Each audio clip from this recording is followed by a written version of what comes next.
Labas rytas, laba diena, labas vakaras. Su jumis Greičio formulė po žiemos pertraukos. Du Arūnai. Tai aš Arūnas Baratinskas ir mano geras draugas kolega. Kaip draugo kolegos Arūnas vardas? Valungevičius, sveiki Arūnas visi. Valungevičius. Kažkaip jau pasilgau pašnekėt, nes ta pertrauka žiema kokia jinai ar ilga, ar trumpa būtų, jinai vis tiek per ilga būna. Šiais metais jinai šiaip jau labai trumpa ir matyt Žiūrėk, prie to reikia pratintis. labai trumpa, bet aš pasižiūrėjau, paskutinį kartą mes epizodą darėm gruodžio pradžioj, pirmom dienom, ten pirmą savaitę ar kažkas panašaus, tai 3 mėnesiai prabėgo. Ta trumpa pertrauka yra Nu, netokia ir tai trumpa. formulės šiuolaikinių tvarkaraštyje, tai aišku, labai ilgas tarpas, nors aš jau galvojau, kad, žinai, viskas taip, ta pertrauka man nebus ilga, nes atrodė, kad jau žiemos irgi nustojo būti žiemomis, bet šiais metais pokštelėjo žiema ir kažkaip Jo. visai suprantama, kodėl formulės beveik nematau ekrane. Mm. Na, bet galima pasiguosti tuo, kad galima turėti kokį nors prisijungimą prie Formulės 1, pavyzdžiui, oficialaus apso ir žiūrėti istorinės lenktynes, mažiau istorinės, šviežesnės ir taip toliau, ir taip toliau. Mm. Tai tie, kas save nardina į Formulę 1, manau, randa būdų visą laiką, kaip išspręsti vieną ar kitą problemą su laiko pertekliumi. O šiaip jau vakar buvo lyg pilnatis, jaučiu ir šiandien nedaug nuo to pasistumėjau. Gal dėl to aš galvoju, čia vyksta įvykiai dabar artimuose rytuose. Na, aš gal jų ir neminėčiau, bet įtariu, kad Formulės 1 tvarkaraščiai gali turėti įtakos, nes berods 4-5 lenktynės šio sezono, Bahreinas ir Saudo Arabija. kurios bus jau labai greitai, jos būtent tame regione ir aš dabar nesu visai tikras, kad jos sklandžiai įvyks, o gal net visai neįvyks, įtariu. Panašiai. Visko gali būt. Gal tai nėra tema, apie kurią čia mums verta daug. Jo, sportas išgyveno COVID-ą, tai išgyvens ir Nes aš tikiu, kad keičiantis reglamentui, prieš šį sezoną matyt galima daryti laidas vos ne kelias per dieną ir joje informacija išsakyta nesikartos, nes tos informacijos iš tiesų yra labai labai daug, daugeliu aspektų. Ir aš tikiu, Arūnai, kad mes pašnekėsim kol kas trumpai, o kiek leis galimybės, galbūt bus proga sugrįžti prie tų temų kažkiek išsamiau. Jo, tai ką tu manai, kaip praėjo tas tarpas ir ko laukiamės dabar? Aš manau, kad mes pamiršom visų pirma maldelę mūsų ir dar vieną įdomų pointą. Tai maldelė, kaip visą laiką, jūs paspauskit patiktuką, laiką, pašerinkit, pasidalinkit šito video su draugais ir nebūtinai su draugais. Galbūt kaip tik prieš sezono pradžią bus proga kažką įtraukti į šitą liūną, kuriame mes su Arūnu jau kelis dešimtmečius gerus gyvenam ir nežinau kaip jisai, bet aš tai tikrai laukiu Australijos ankstyvo ryto, kaip senais laikais. Bet ką norėjau pasakyti, kad subscriptionai, tai yra jūsų prenumeratos irgi mums padės. Dėl Greičio formulės ateities šiame sezone kol kas jokių mes naujienų gilių arba stambių neturim, bet bandysim prie progos pasidaryti po vieną kitą epizodą su Arūnu, o jeigu kažkas rimtesnio gausis, tai būtinai jums pranešiu. Prieš dar pradedant šios dienos epizodą, kurį realiai paskirstim, pavadinsim taip pre-season galbūt. Noriu padėkoti tiem mūsų iš praeito sezono kontributoriam ir labiausiai komentuojantiem, komentavusiam, labiausiai įsitraukusiam fanam, tai bent jau 3 iš jų pavyko išsiųsti dovanėlės, tai Egidijui, Vaidotui ir Gediminui, siunčiau dar kai kuriem, bet neatsiliepė, tai Egidijaus, Vaidoto ir Gedimino nuotraukas, čia įdėsiu kažkur, tai jūs pamatysit, kaip atrodo tos dovanėlės, keporėlės mūsų, bolidukai, ten ir su katinu viena yra prie eglutės. O dabar ką, Arūnai, tada trumpai apie naujas taisyklės siūlau, bet taip glaustai ir po to kiekvieną komandą aptart, kaip jiems sekėsi iki sezoninį bandymą. Mano toks turbūt. planas? Manau, kad jau visi senai įspėti buvo, kad bus geras spyris į užpakalį šiais metais dėl totalaus keitimosi. Ko gero, Formulės 1 istorija gana, visų pirma dėl to, kad jinai šiais laikais tapo jau labai sudėliota į stalčius, nes anksčiau istorijoje ten matėm šuolius ir variklio kubatūros nuo 1,5 iki 3 litrų, pavyzdžiui, ir niekas didelės dramos nedarė, kadangi reikalavimai buvo labai smarkiai neribojami, labai buvo ribojimai maži, dėl to niekas tų pasikeitimų labai ir nesureikšmino. O šiais laikais, kai keičiasi ir variklio reikalavimai gana smarkiai ir važiuoklės reikalavimai gana smarkiai, tai Formulė 1 tą priima kaip milžinišką pasikeitimą. Ir kai mes pernai krykštavom ir džiugavom, kad turim labai, labai konkurencingą visą peletoną, kai ten nuo pirmos iki vos ne paskutinės mašinos kvalifikacijoje būna pusė sekundės ar sekundė, tai žinoma, kai vyksta didelis reikalavimų pasikeitimas, tai ta dalis sekundės ar sekundė, jinai pasidaugina iš kelių kartų ir manau, tai šiais metais mes matysime panašų procesą. Bet apie tos reikalavimus labai jau smarkiai šnekant apie juos, tai variklyje pasikeitė, ir nedaug ir daug labai, tai yra, kad grubiai šnekant, vidaus degimo variklis liko 6 cilindrų ir tos pačios 1.6 kubatūros, bet jisai prarado šiluminės energijos regeneravimo sistemą. Ir tai yra, kad tame tarpe prarado ir turbinos įsukimo galimybę. Liko tik tais ta kinetinės energijos regeneravimo sistema ir atbulinio padavimo, bet kartu jos galia buvo padidinta nuo 120 kW iki 350. 350 kW, kas labai apie arklius. Padauginti iš 1,36 ar kažkas tai tokio, jau? Ten mažiau negu 500 arklių. Tai grubiai mes turim pusę galios variklis, pusę galios... Grubiai, nes vidaus degimo variklio potencialą pagal dabartinį reglamentą, ribojimus dabartinius, specialistai vertina, kad apie 400 kW turėtų turėti.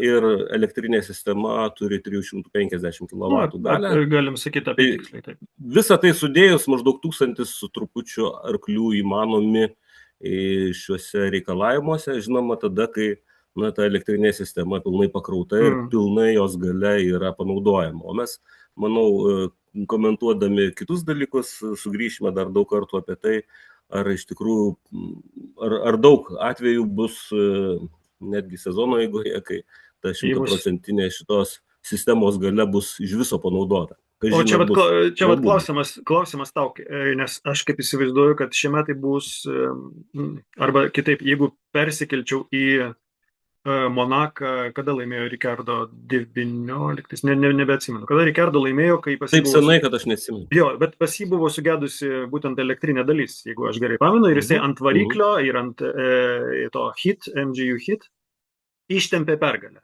Tai realiai, jeigu tai įvyktų, arba jeigu tai būtų įveikę 2026, tai be šansų tiesiog. Automobilis sulėtėtų. Be jokių šansų, nes taip. Tai yra tie, kas matė testus, tai vizualiai matosi, kai automobilis pakankamai varančių ratų sukibimo jau gauna, kai sparnai jau pradeda traukti jį prie žemės, ten virš 160 km tarkim per valandą, tai ta elektrinė galia jau gali išskleisti savo sparnus. Ir tada automobilis greitėja nežmoniškai. Jeigu sudėtumėt pagal GPS duomenis ratą praeitų metų bolido, kuris žinoma buvo jau savo evoliucijos pabaigoje ir ištobulintas iki galo, sakykim taip, ir dabartinį šių metų bolidą, kuris tik pradeda savo karjerą dar visiškai žalias, tai mes matome, kad tiesiojoje 26 metų bolidas nuo kažkurio greičio labai greitai aplenkia pernykštės sistemos automobilį, kurio šiaip galia analogiška, bet paskui, kai elektrinė galia mažėja tiesioje, reiškia, praeitų metų bolidas vėl jį pasiveja stabdymo zoną, kadangi turi daugiau prispaudžiamosios galios, gali vėliau stabdyti ir panašiai. Jo, ypač posūkius. Taip.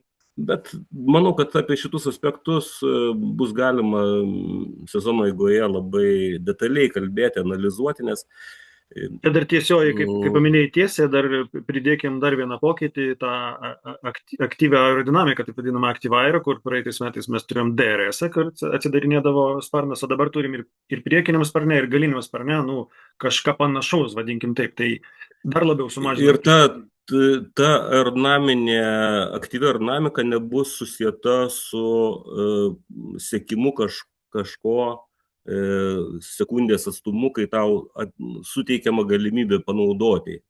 Ta aerodinamika aktyvi bus reglamentuota taip. Nebus galima kur nori perjungti aerodinamikos į tiesiosios vadinamą, nes žodynas irgi lietuviškas matyt atsiras, formuosis, nes angliškas irgi dar evoliucionuoja, originalus žodynas evoliucionuoja. Ir pati federacija Formulės 1 vadyba tą žodyną irgi dar koreguoja. Tai tas aerodinaminė sistema, kurią tu palietei dabar, jinai turės dvi būklės, švelniai tariant. Tai yra posūkio būklė, kai sparnai stovi, už sparnų stovi, ir atidaryta būsena, tiesiosios būsena, dabar paskutinis pavadinimas yra, kai sumažinamas pasipriešimas ir prispaudžiamoji galia. Na ir dar vėlgi testų metu buvo rasta, kad ko gero reikalinga dar tam tikra pereinamoji dalinė būsena, kuri bus, atrodo, jau autorizuota naudojama esant šlapiam asfaltui. Tai yra, kai bus galima atidaryti tik priekinį sparną.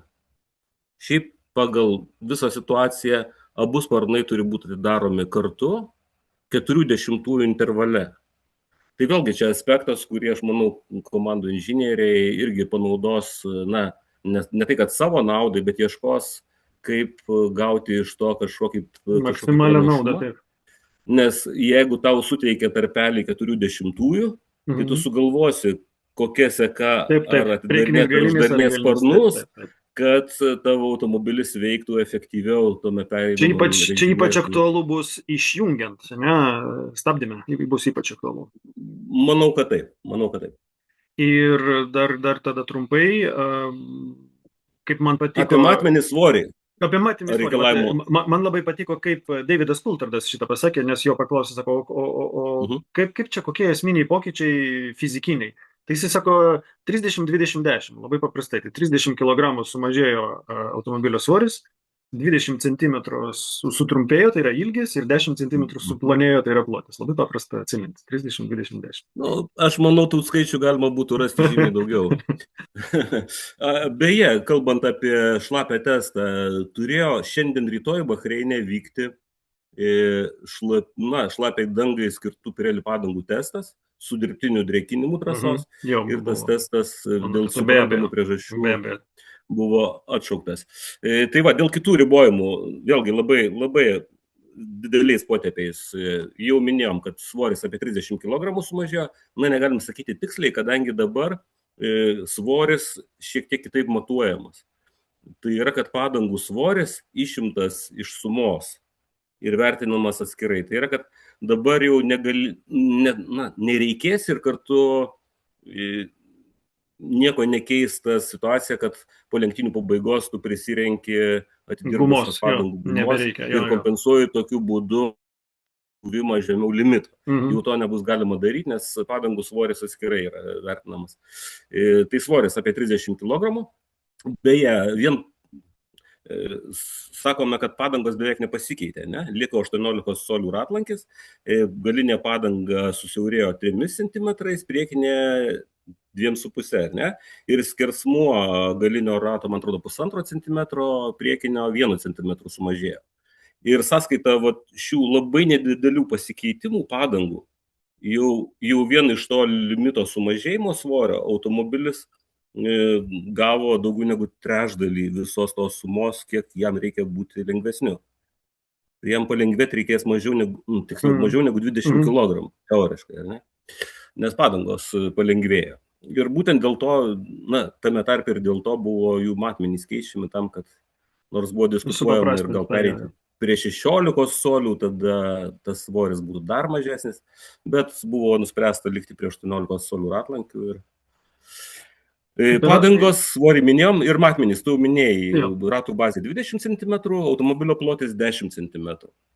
Jie atrodo iš tolo automobiliai atrodo, nežinau kaip lietuviškai išvers žodis, yra toksai nimble, ne? Jie tokie, kažkokie paslankus, nes tie praeitų metų paskutinių atrodė labai labai dideli ir ypač ilgis, biškutį šokiruodavo. Tiesą sakant, man visai patiko, kad jie labai proporcingai ir padangų plotį, ir automobilio plotį. Mastelį sumažino.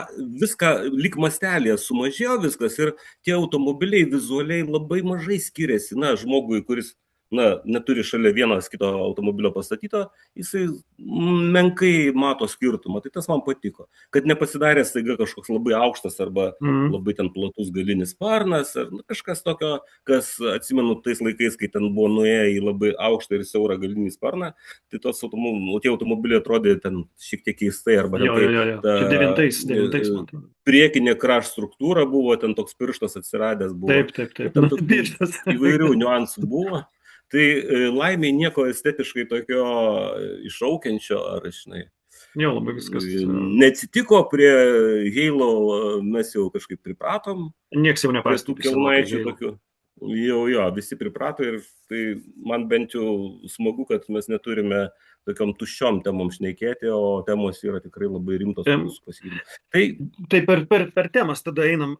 Mano pasiūlymas kaip ir buvo pereiti per komandas ir šiek tiek pliusų minusų kažkokių surasti. Tai pradėkim turbūt nuo, aš pasiūlysiu eiliškumą, tu gali sutikti arba ne. Mano eiliškumas toks, kad Aston Martin. Pradedam nuo Aston Martin ir aš pradedu nuo apačios. Man kažkodėl atrodo, kad Aston Martin yra lėtesni netgi už Cadillacą.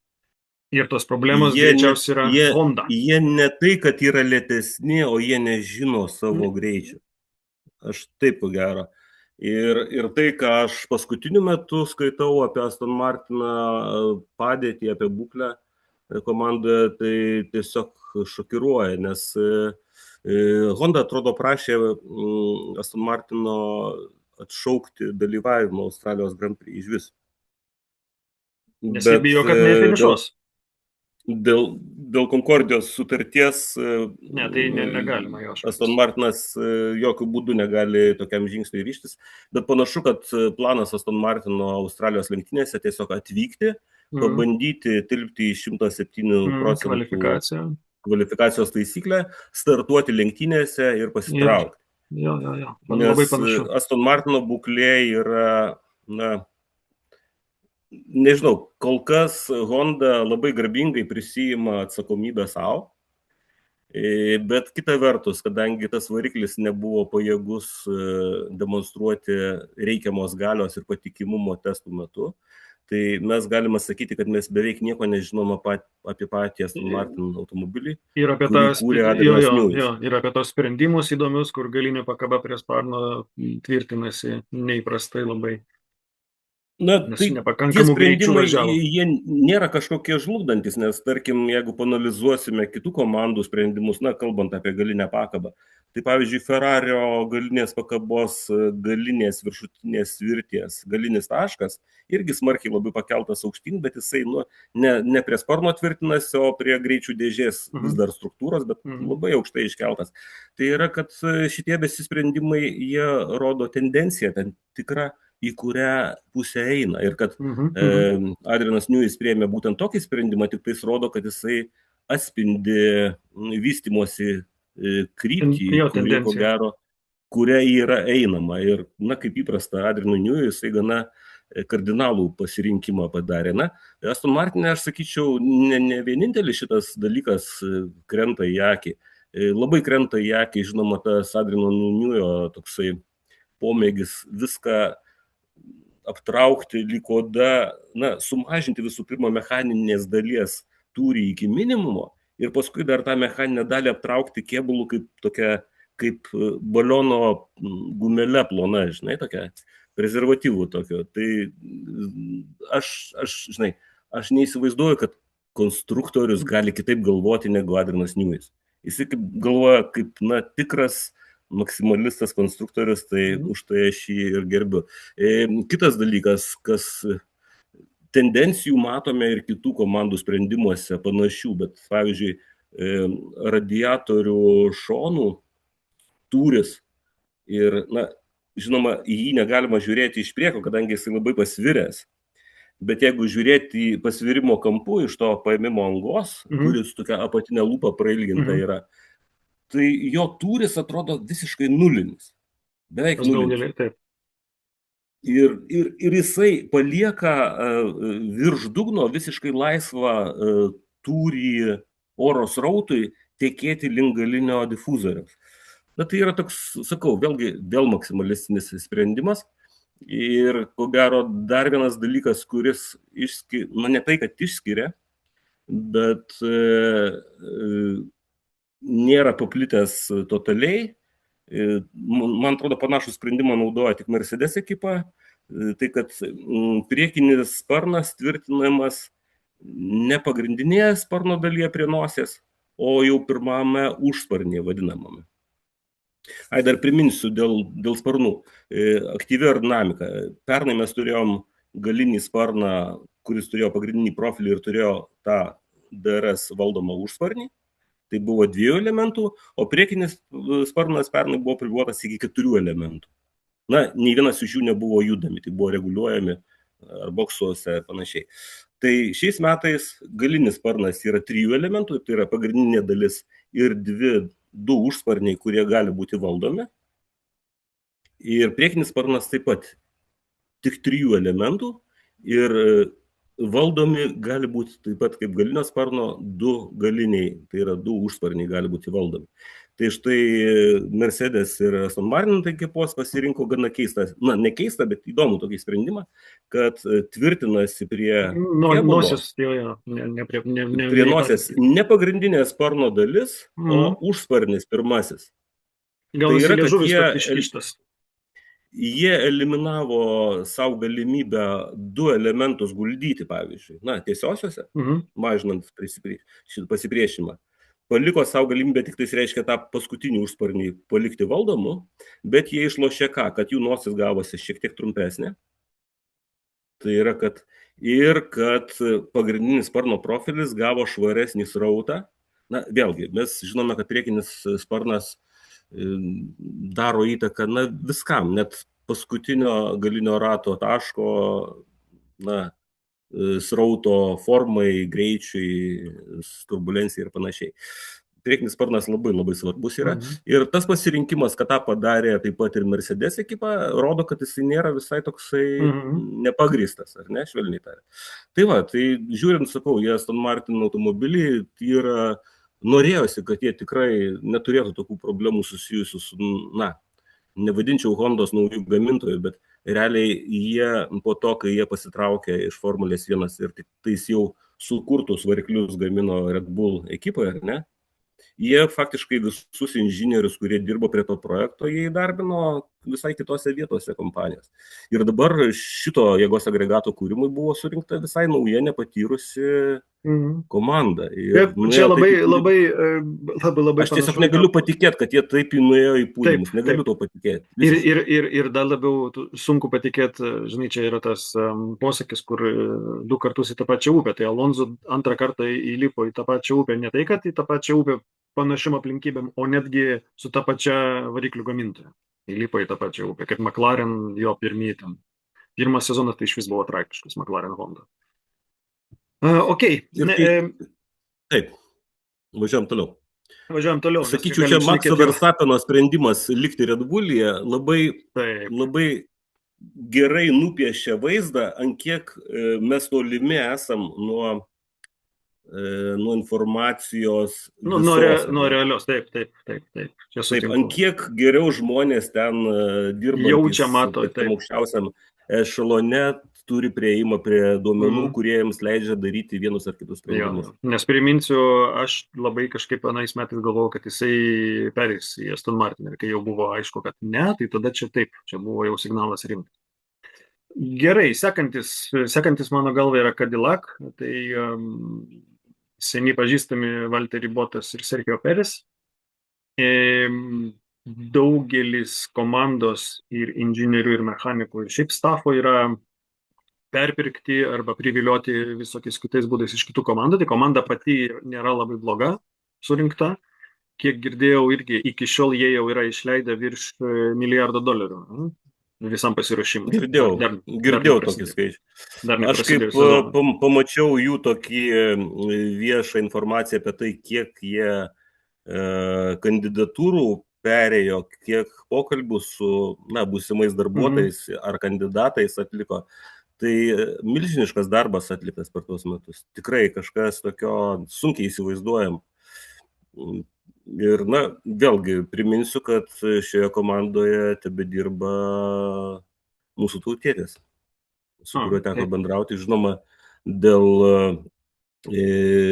to, kad, ne viskas yra vieša Formulėje 1, jisai negalėjo dalintis informacijomis, bet pagrindinis dalykas, ką jisai sakė, kad sakė, mes ko gero nebūsim paskutiniai. Tai aš sutinku antrinu. Bet jisai ne apie Aston Martiną kalbėjo, bet nesvarbu. Bet jisai buvo teisus. Kalbant apie lietuvius,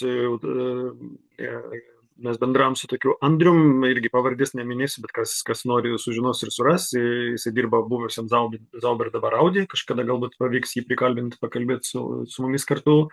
Ir dar iš Lietuvos, jeigu neklystu, tikrai Ferrari dirba mergina, vardu dabar neatsimenu, nepavyko su ją dar susisiekti, bet ji yra atsakinga už media relationships su partneriais. Tai bent jau tikrai žinomi, patvirtinti 3 lietuviai yra Formulėje 1 arčiau negu kada nors kas nors. Tuo reikia pasidžiaugti tikrai. Taip. O kalbant dėl lenktynininkų, tai čia nėra ką daug kalbėti. Manau, kad komandai, kuri pradeda nuo nulio, Bottas ir Perezas labai teisingas pasirinkimas. Tai yra maksimalus kiekis patirties labai gerom sąlygom, nes aš tikiu, kad Perezas ten ir rėmėjų turi rimtų labai, kurie padės šitai komandai.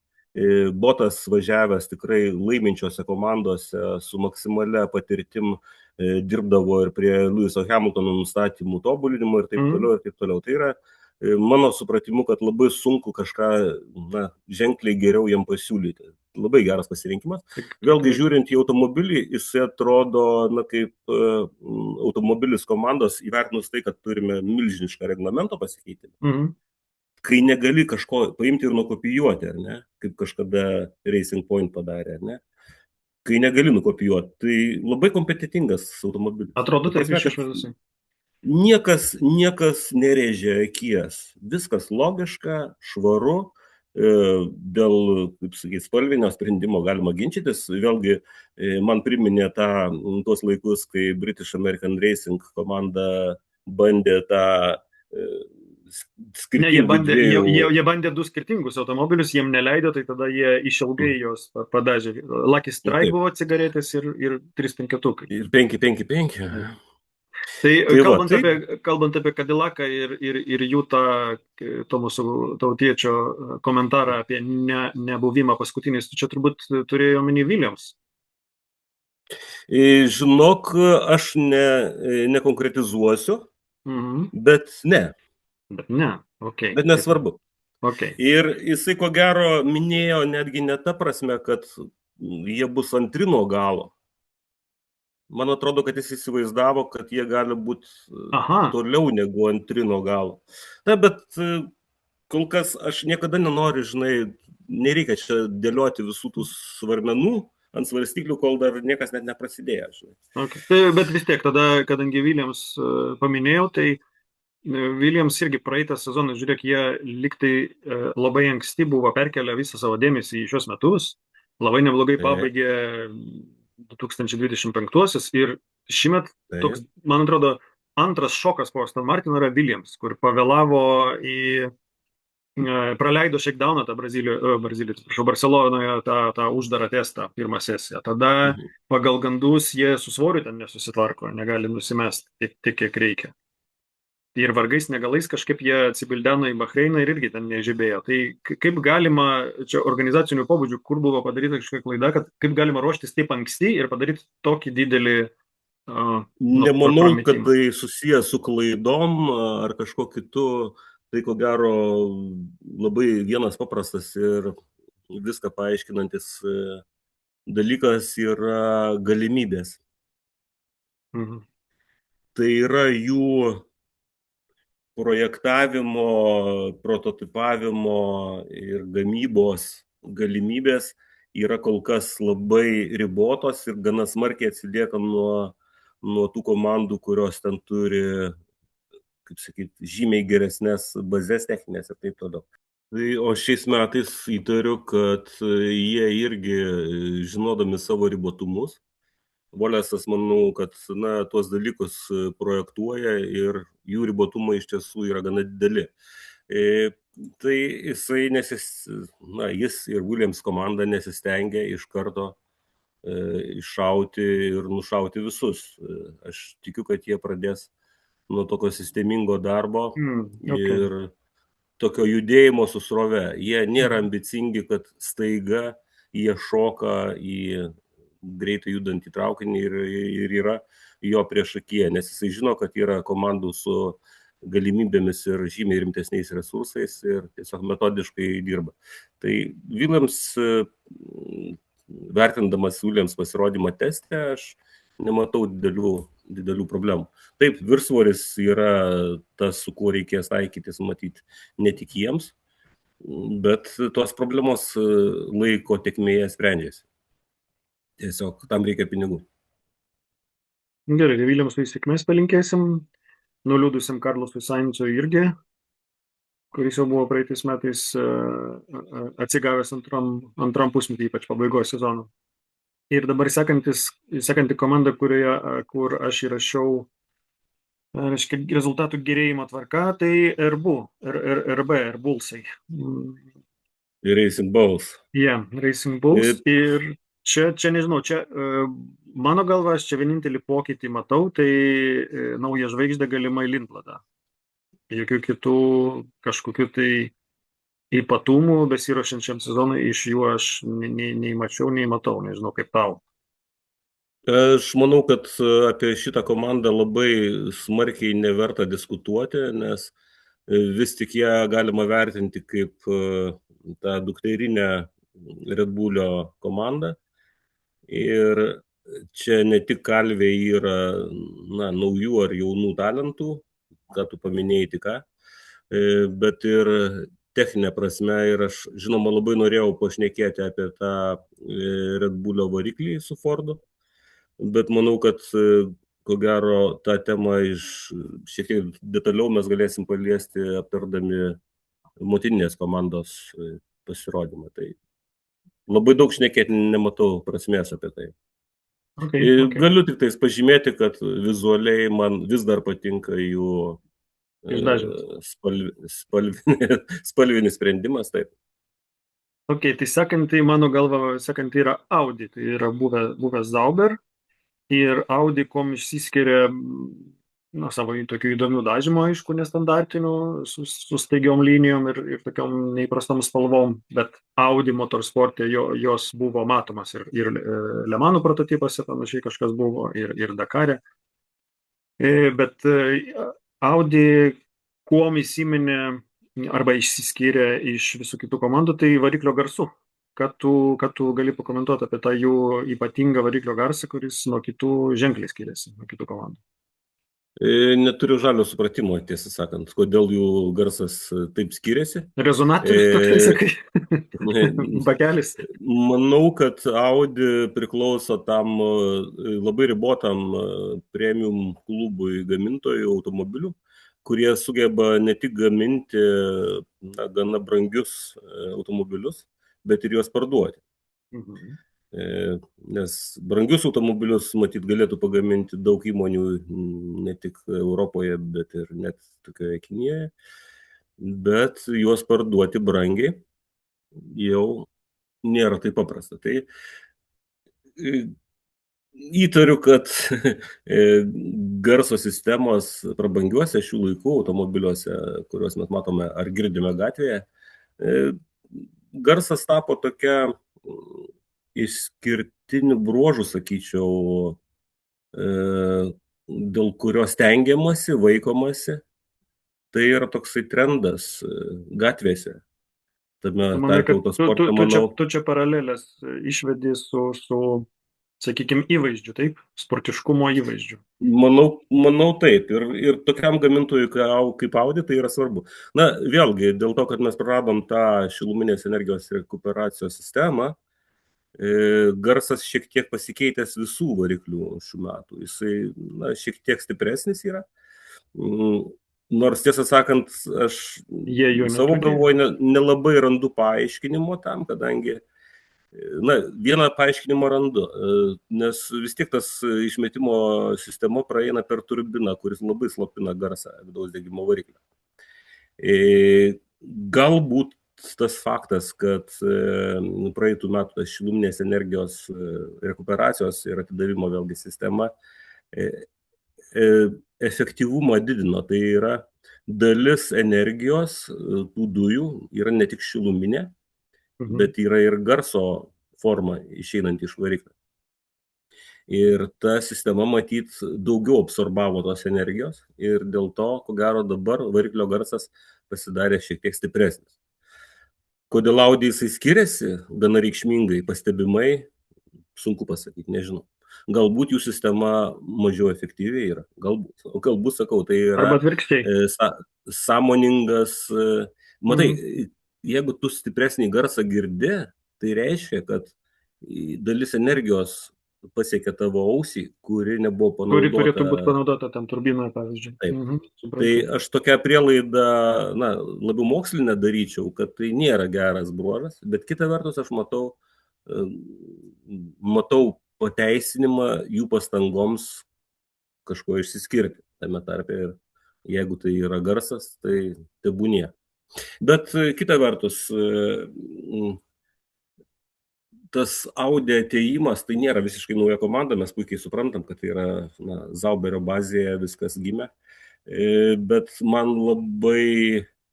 mane imponuoja tai, kad jie tikrai didelės pastangas deda ir ne tik, kad eiti tuo pramintų keliu visų, bet jie deda pastangas ieškoti. Tai yra tas, kad tarp testų atsirado visiškai naujas radiatorių šonų tų aptakų sprendimas.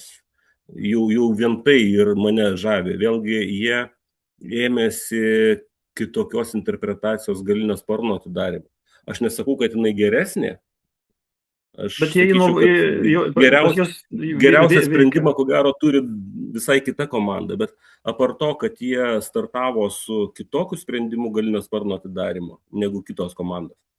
Ir į paskutinį testą jie atvažiavo su dar kitu sprendimu, kuris artimas tam, ką aš manau, man atrodo, kas yra optimalu galinio sparno atidarimui. Tai tikrai rodo, kad jie neina pramintais keliais, kad jie ieško savo kelio ir kad jie labai kompetentingi yra.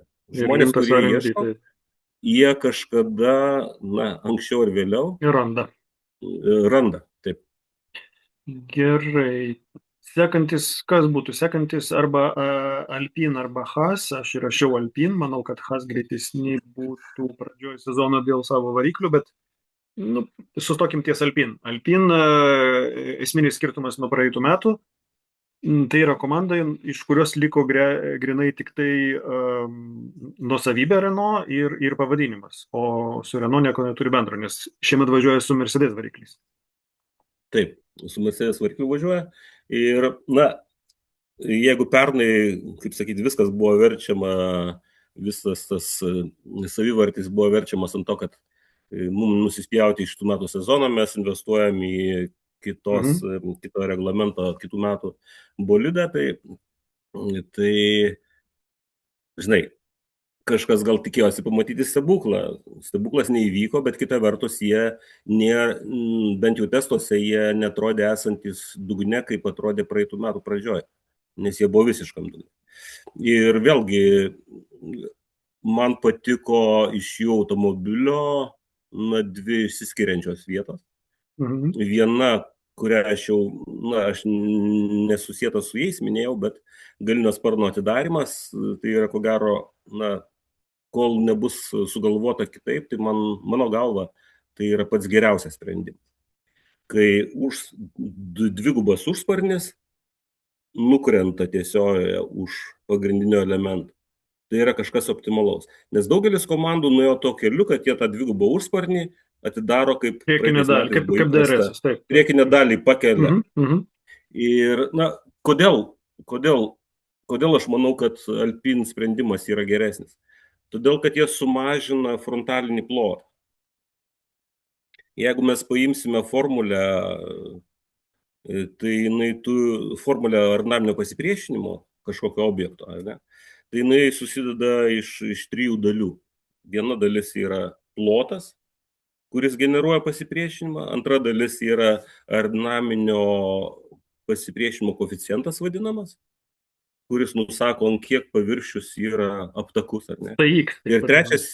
Ir trečias yra, kuris nekintamas požiūriu tarp komandų greitis važiavimo. Tiksliau ne greitis, o jo kvadratas.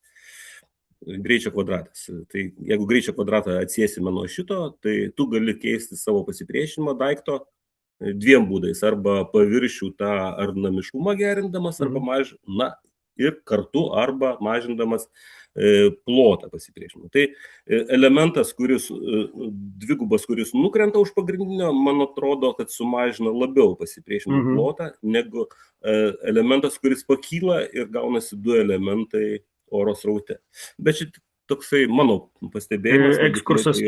Ekskursas į fiziką, bet turi teisę egzistavimo tokia hipotezė. Tai Audi ant paskutinėme teste atsivežė labai panašią sistemą į Alpine galinio sparno.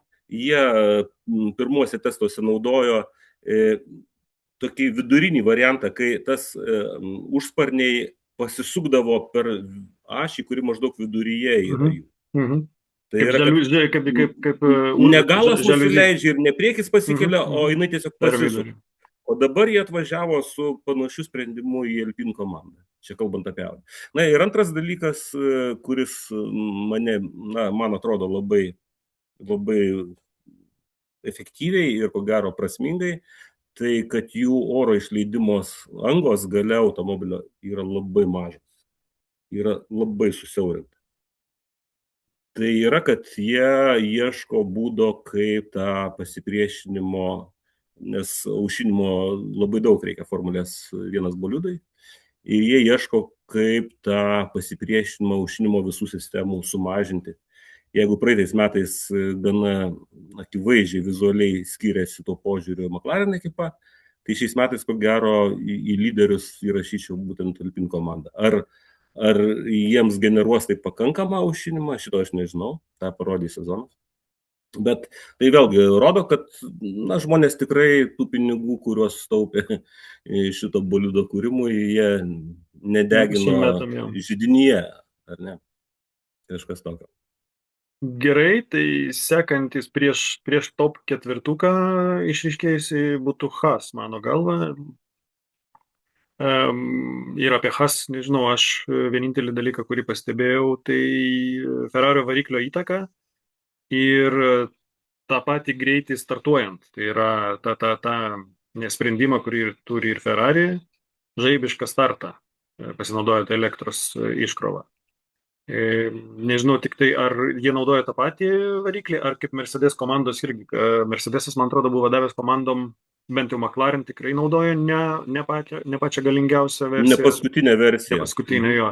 Nežinau, kaip su Haas buvo, būsiu praleidęs turbūt. Man atrodo, Haas naudoja tokį patį variklį kaip Ferrari. Tikėtina, kad taip. Bet Haas kažkaip tokia komanda, apie kurią kažką labai sunku sakyti. Iš to, kas jau tarp sezonėje paaiškėjo, nušvito, kad Gazoo Racing tampa pagrindiniu rėmėju, ar ne, tai rodo, kad ambicijos yra rimtos ir, sakyčiau, kad tai gali žadėti Toyotos atėjimą į Formulę 1. Jo, čia gera pastaba. Ir vėlgi mes nežinome, kokią įtaką, ar, kaip sakyti, kokį indėlį techninį Toyota daro šiuo metu komandai. Bet gali būti, kad toks indėlis yra daromas. Yra. Tai Čia būtų tik į naudą visam sportui, nes mes būtumėm kaip, kada čia buvo, 7-8 metai čia buvo, kai buvo labai nemažai autogamintojų. Aš manau, Formulė 1 suinteresuota, kad kiekis gamintojų, didelių gamintojų būtų didesnis, bet jie kartu nori išlaikyti, kaip sakyti, vadelę savo rankose, kad netiduotų gamintojams valdžios įtakos įrankių visų. Tai aš manau, kad jeigu Haas ekipa eis tuo keliu ryšiuose su Gazoo Racing, tai manau, kad jų ateitis gali būti visai įdomi. Ir čia beje sprendimas visai neblogas, ne Toyota pačios komandos, ne pačios kompanijos, kaip jie atėjo tais metais, kada čia buvo 2001 ar 2002 jie buvo įžengę. Galvojo, kad už pinigus galima nusipirkti viską. Tai čia per tą technologinį bendradarbiavimą su jų sportiniu padaliniu yra, man atrodo, žymiai tinkamiausias būdas. Ir po truputį galima tapti tuo partneriu, ištestuoti dirvoną ir pasižiūrėti po to, ar verta ar neverta. Tai labai susipažinti su procedūromis, sistemomis veikiančiomis, su jų tobulinimu ir taip toliau, tas yra tikrai labai, labai logiškas kelias į Formulę 1, sakyčiau. Toksai labai brandus. Brandus ir neskubant, neskubotas. Ir mums liko 4 komandos, kur panašiausiai, kad kovos tarpusavėje, galbūt ten kažkas atsilikinės šiek tiek daugiau negu kiti. Ir labiausiai neaiškiai, bent jau man tai pasirodė iš bandymų, atrodė Red Bull. Nežinau, kaip tau pasirodė jų testai overall. Ten buvo patikimumo problemų tam tikrų, bet švelniai tariant, jie gerokai geriau atrodė, negu kad aš įsivaizdavau. Nes,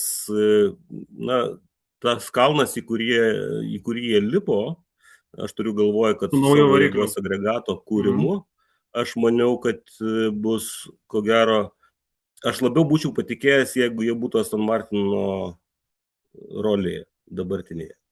Ko gero, to aš būčiau labiau tikėjęs. O tai, kad jie turėjo patikimo problemų, tai yra normalu, tai perinant į tokią naują, kaip sakyti, visiškai reglamentą, tai yra absoliučiai normalu. Bet jie pademonstravo tokius bliksnius ir greičio, ir ypač, manau, ten, aišku, pagrindinis reklamos gamintojas buvo Toto Wolffas, kai jisai sakė, kad jie čia, kai uodegą spaudė dėl to suspaudimo laipsnio, reiškia, situacijos ir patikros jo kitos komandos. Tai Toto Wolffas bandė, taip sakant, nukreipti dėmesį į kitą pusę, kad čia, pažiūrėkit, čia lyderis visai kitoje vietoje, čia mes čia, ką čia. Bet kita vertus jisai į gana tokį, pamatuojamą dalyką atkreipė dėmesį, kad Maksas važiavo apie 10 ratų, kaip sakyti, tokį gabaliuką, ir jisai visuose ratuose tiesiojoje turėjo labai gerą akceleraciją, iš ko Wolffas, taip sakant, darė išvadą, kad Red Bullis labai gerai atrodo energijos regeneravimo ir atidavimo. Tai yra elektrinės sistemos veikime. Jisai matė jų labai didelį, nesakė, mes tokią akceleraciją greitį tiesiojoje Bahreino galim kas antrą, kas trečią ratą. Tai yra prikaupiam energijos. Bet čia reikėtų šiek tiek plačiau pašnekėti apie tas galimybės, kurios suteiktos pagal reglamentą, bet aš gal nesiplėsiu, jeigu bus daugiau laidų, tai aš galėsiu tą temą šiek tiek detaliau panagrinėti. Jinai nauja, žinoma, ne tik mums komentatoriams veiksmo, bet komandos irgi tame, kaip sakyti, irgi yra gana naujos žinoma, jos tam tikrą patirtį turi, gamintojai turi tam tikrą patirtį, bet tokie mastai, kurie buvo numesti ant stalo šiais metais, ko gero visiems yra milžiniškas iššūkis ir manau, kad visi dar labai smarkiai tame pradinėse klasėse yra mokymosi Jau labai tų sistemų pirmieji efektyvaus etapai, panaudojimo. taip, pirmieji etapai, pirmas treniruotės, pirmieji etapai bus labai didelis tas learning Tai va, ground. kalbant apie automobilį, jisai nieko neturi išskiriančio, bet jis atrodo kaip brandus, kiek mes galim dabar suvokti brandumą šio reglamento automobilis. Tai nežinau, Turbūt greičio jo, turi. Bet Greičio tu irgi rašytum juos į 4 vietą, jeigu dabar reikėtų skirstyti. Aš žinok, nežinau, tame 4 aš nežinau tikro jėgų pasidalinimo. Na, labai toks ryškus leitmotyvas testų, na, kaip visada būna. Tai nežinau, ar čia tik Britų medija tą leitmotyvą labai smarkiai eskalavo, kad Mercedesas, na, sandbagina, nu tai yra, kad apsimetinėja, smėlio taip. maišais važinėja, nerodo savo potencialo ir taip toliau, ir taip toliau. Nežinau, ar tai yra toksai dirbtinis leitmotyvas, bet ir būtent dėl to Britai labai gana vienbalsiai šaukia, kad Mercedesas yra lyderis. Bet gal mes prie to prieisim, Mercedes. Ir vien dėl to aš sakyčiau, kad tam 4, aš beveik esu tikras, kad tas 4 yra tikrai 4, kad nuo praeitų metų niekas nepasikeitė, bet kokia tvarka 4, sunku pasakyti. Vien jau žinai dėl ko, dėl to, kad ta vos ne 50% elektrinė dalis ir tos energijos atgaminimas rato eigoje yra toks liūnas, tokia pelkė, kurioje ten bet kas sprendų nusilaužtų. Ir ant kiek komandos pasiruošė tam, mes turėjom testus Barcelonoje, o paskui, na, tą pirmą, tą neoficialų shakedowną vadinamą, ne? O paskui Bahreinas. Bahreinas yra 3 dėkingiausių trasų energijos atgavimui. O Australija, kurioje mes pradėsime Melburno trasoje sezoną, ten yra energijos išnaudojimai. 3 pačių blogiausių trasų, pačių blogiausių, kur tu negali iš stabdymo sugeneruoti daug energijos. Ypač panaikinus vieną iš posūkių prieš porą metų, kur dar mažiau jų pasidarė. Tai kiek tas trasos pakeitimas gali pakeisti vaizdą? Gali nežmoniškai gali pakeisti vaizdą. Nežmoniškai. Tai mes kol kas labai mažai žinom, bet žinom, kad mums reikia labai labai daug sužinoti. Ir manau, kad šitus metus mes praleisime visi mokydamiesi. Nes žiūrovui skaityti, sekti lenktynes bus labai sudėtinga. Ta pats Maksas pripažino, kad žiūrovui bus labai sunku suprasti, ką jisai mato, kaip prognozuoti, kodėl ir taip toliau. Tai aš manau, kad mes visi šitos metus praleisime tokiam mokymosi cikle, kas, žinoma, yra malonu, nes kažko išmokti visada yra sveika, naudinga. Gerai, sekantis mano sąraše, būtų McLaren, tai yra praeitų metų čempionai su čempionu už vairo, su vienetuku ant automobilio Lando Norrisu. Ir jie irgi lygtis nenaudojo naujausio Mercedes variklio ir tokie buvo pakankamai pasitikinti savimi, nepaisant to, kad ne visada rodydavo geriausius rezultatus, kai reikėdavo pasimuliuoti lenktynių formatą, labai neblogai jų tempas atrodydavo. Bet ir greitą ratą irgi, man atrodo, paskutinę ar prieš paskutinę dieną irgi neblogai jie pavažiavo tos kvalifikacinius ratus. Nepaisant to, kad, kaip ir minėjau, variklis jų buvo ne pats naujausias arba ne pats paskutinis. Ir dar žinai, ką, kai apie Red Bullį, kai kalbėjom, pagal ką dar galima spręsti iš to, ar komanda jaučiasi greita ar ne, iš pasitikėjimo, iš tų veidų, iš komentarų, iš nuotaikų. Tai tos nuotaikos matėsi McLaren'e, Mercedes'e ir Ferrari, jos matėsi, kad jos yra teigiamas. Jie buvo daugmaž visi labai patenkinti. Taip, nebuvo to nerimo gaidelio kažkokiu tai.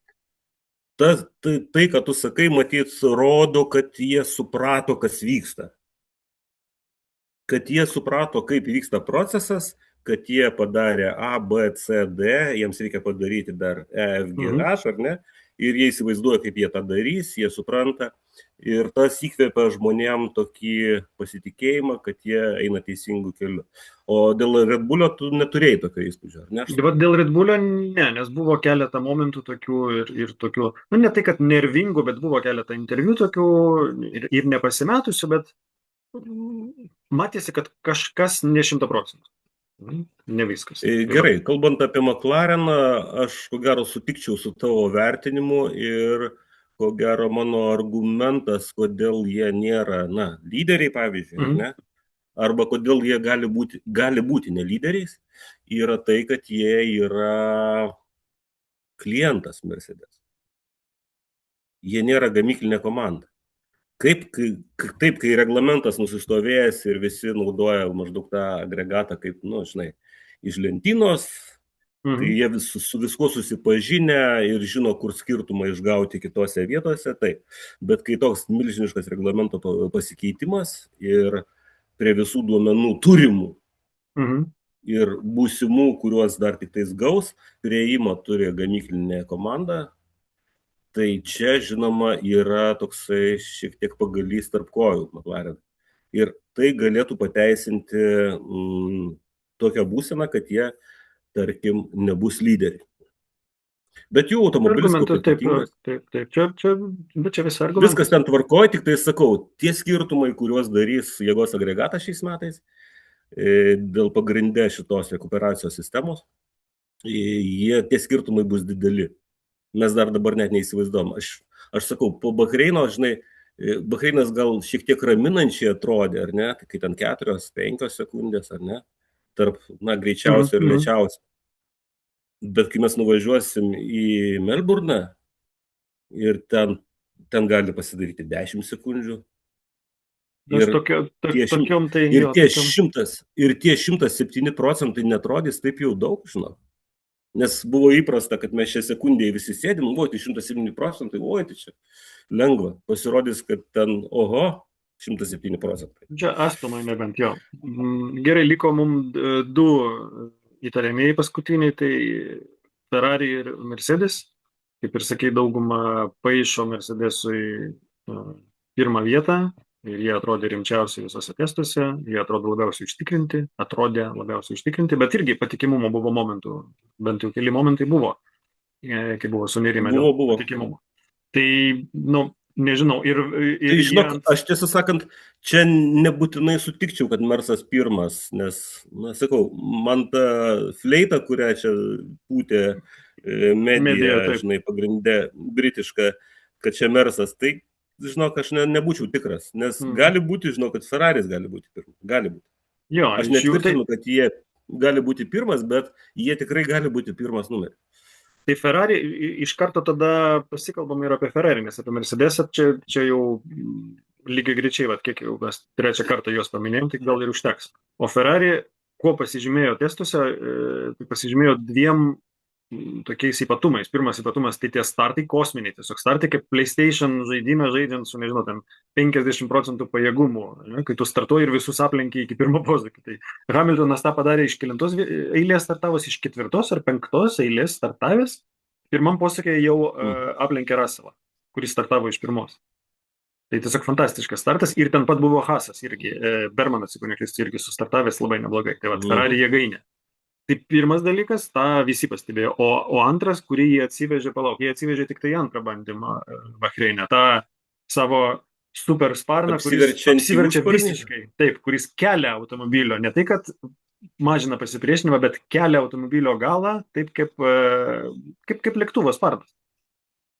Kaip manai, kad ar šitą sprendimą kažkas bandys pas save implementuoti?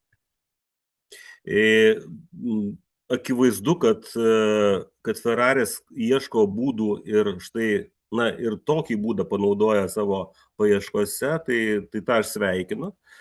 Bet aš sakyčiau, aš matau daugiau trūkumų negu privalumų toje interpretacijoje galima užsparnio. Pagrindinis trūkumas, ko gero, yra tai, kad tada, kai tiesiosios pradžioj tu įvažiuoji į zoną, kai tau galima atidaryti galinį sparną, Mhm. tu jį atidarinėji Nu, yra momentas, kai jisai, suprantu, yra ir momentas, kai... tam tikrų metu tu padarai aerodinaminį stabdį milžinišką. Mhm. Mhm. Toje trasos vietoje, kur visa persvara, kurią tu gali gauti, tai yra įsibėgėjimai. Ir išvažiuojant iš posūkio, ypač kurį... Didindamas pasipriešinimą, tu negauni geresnio įsibėgėjimo nei balanso jėgų. Mhm. Tai bet kuriuo atveju tai yra toks minusas, kurio tu negali ištrinti. Sutinku, Tam šitą sparnui vietą sutinku, apsivertus, taip. vėlgi, dėl frontalinio ploto, apie ką aš kalbėjau, jau minėdamas ankstesnį sparną, reiškia, frontalinį plotą, Mhm. kad tas sparnas apsiverčia, vis tiek jisai duoda antrą pasipriešinimo profilį. Mhm. Ne taip, kaip nusileidus, jisai turi vieną pasipriešinimo Mhm. profilį, ne? Mhm. O jisai Suprantu, turi taip, vis taip, tiek taip. antrą. Taip, taip. Nesvarbu, kad jisai galbūt generuoja keliančią jėgą. Tas gali būti Formulės 1 bolidui nesvarbu, nes jau važiuojant tokiu greičiu, jam pakankamą prispaudžiamąją Mhm. galę generuoja dugnas. Jisai gali netgi tą, reiškia, mažinti, generuodamas liftą vadinamą, tai yra keliamąją Mhm. galę. Tai nėra svarbu, bet manau, kad pagrindinis dalykas čia, kad tas sprendimas neduoda mažesnio pasipriešinimo, pirma. Antras minusas, mano galva, yra, kad įsibėgėjimo stadijoje tu pereini per didelio pasipriešinimo epizodą, verčiantis Mhm. sparnai. Jo, yra momentinis, taip. Ir trečias, kuris, toksai 50-50, kai jisai vėl atsivertinėja, tai gal geras efektas tas, kad jis vėl pereina per maksimalaus Kas pasipriešinimo padės aerodinaminę stabdyme, stadiją, taip. Mhm. kas stabdant, aišku, padeda. Bet kartu yra tavo stabdymo pradžioje, kai vairuotojas visų savo svorių užgula, ten Mhm. virš 140 kg jėga spaudžia stabdžio pedalą, nes tuo metu prispaudžiamoji galia vis tik dar didelė yra tokiam Mhm. greityje.